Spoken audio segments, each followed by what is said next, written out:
Okay, in this video, I'm going to talk about the top 3 circumcision rabbit holes that you can go down.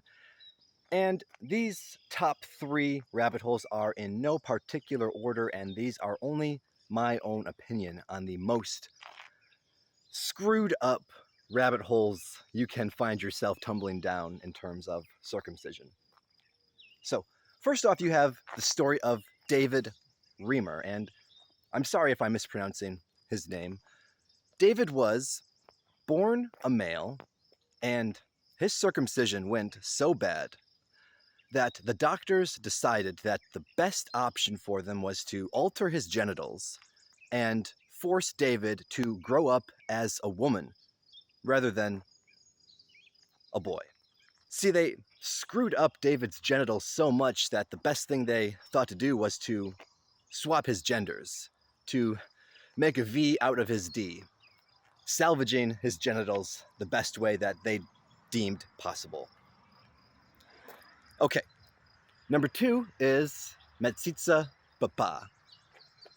This is a religious ritual in which a man, in the most orthodox versions of this ritual, sharpens their fingernails, and then in the most basic versions of this ritual, uses their mouth to suck blood from a freshly circumcised infant.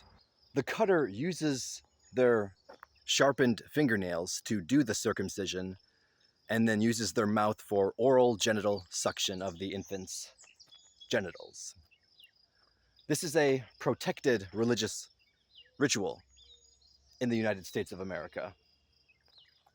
Rabbit hole number 3 is the foreskin facial. You can see celebrities like Sandra Bullock going on talk shows and bragging about this cosmetic facial. It is essentially using stolen baby foreskins and the components in the skin tissue to use some sort of collagen pore filling kind of cream that some old ladies are using to make themselves look young by harvesting flesh from the youth. So these are just my top 3 rabbit holes of circumcision.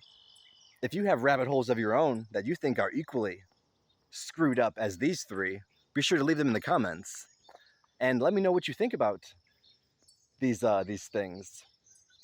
That's circumcision's becoming so bad that a man is forced to grow up as a woman. I actually cannot even talk about how that story ends on YouTube. Then you've got Metsitsa Papa, that's institutionalized P-word philia. And of course, the foreskin facial, we could call that institutionalized P-word philia as well, but it's basically this country treating us men like cattle to be harvested for our tissues.